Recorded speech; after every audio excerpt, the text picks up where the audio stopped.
Bonjour, ici Kimberly, intervenante à la Maison La Margelle. Aujourd'hui, je vous parle d'un petit sujet, dans le fond, rapidement, 2 à 3 minutes, qui est déjà dans nos vies depuis quelques semaines déjà.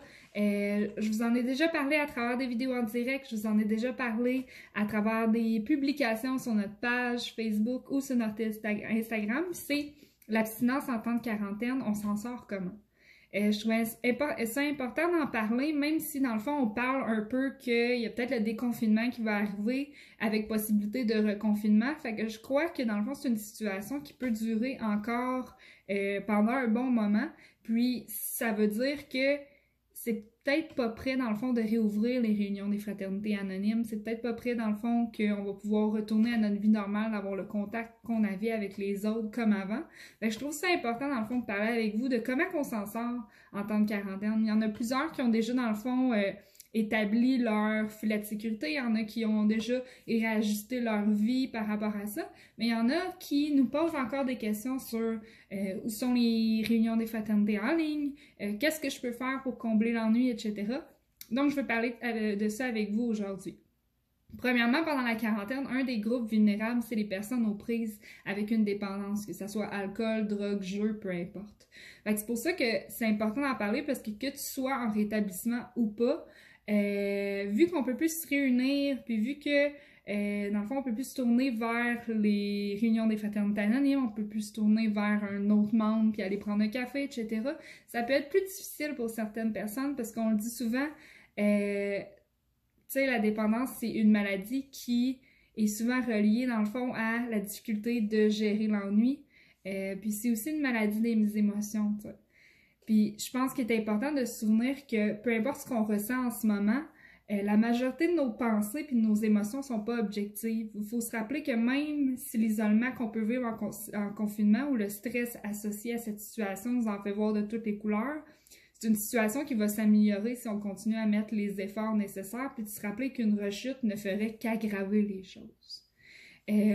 Donc, tu sais, généralement, dès qu'on va commencer à utiliser comme certains outils qui sont présents quand même si on doit être en quarantaine, même si on ne doit pas se rassembler en groupe, on va pouvoir, dans le fond, plus facilement contrer la solitude qui peut nous peser, dans le fond, dans certains moments dans cette quarantaine-là, parce que c'est pas tout le monde qui a une famille, c'est pas tout le monde qui a un conjoint ou un animal à la maison, peu importe des choses qui font en sorte qu'on se sent un peu moins seul. Fait que, premièrement, enlevez-vous de votre tête que vous dérangez une personne si vous appelez simplement pour discuter ou ventiler. Autant à la Maison La Margelle, si vous avez envie de nous appeler, on est tout le temps là, dans le fond, pour vous écouter, puis vous nous dérangez jamais. Puis, si jamais, dans le fond, vous tombez sur quelqu'un qui est occupé, mais en général, la personne, elle va vous rappeler, dans le fond, tu sais, dès qu'elle va avoir une chance, ou elle va vous demander de rappeler. Mais, tu sais, là, dans le temps de la quarantaine, où nos services dans le fond, internes sont fermés, ben notre temps est là pour vous. Dans le fond, nos services externes sont là pour vous, c'est-à-dire de comme répondre au téléphone, jaser avec vous quand vous en avez besoin. Aussi, n'oubliez pas que on est bon aussi pour vivre simplement en tant que personne avec une dépendance. C'est-à-dire que notre nouveau mode de vie nous a montré une chose, c'est-à-dire que c'est important de ne pas consommer ou jouer, puis de prendre soin de nous, dans le fond, pour pas retourner là. Fait qu'on est bon, dans le fond, puis on l'oublie souvent, pour pouvoir trouver juste des petites choses qui font en sorte qu'on va se sentir bien, de le vivre 24 heures à la fois, puis de vivre, dans le fond, avec l'important d'abord, c'est-à-dire nous-mêmes. Donc, on est bon pour trouver juste des petites solutions pour nous faire sentir mieux, c'est aller prendre un bon bain, écouter un bon film, des choses comme ça. Des choses qu'on voit beaucoup, dans le fond, dans le début du rétablissement quand on essaie de gérer l'ennui, c'est-à-dire trouver des petites solutions pour pouvoir combler notre temps. Ben là, tu sais, c'est de retourner vers cette base-là, puis d'aller trouver toutes ces petites solutions-là, toutes ces petites activités-là pour combler notre temps. Et aussi, n'oubliez pas que, tantôt je vous disais, n'hésitez pas à appeler quelqu'un, n'hésitez pas à nous appeler pour discuter si ça va pas, mais n'hésitez pas aussi à tendre la main vers les autres personnes.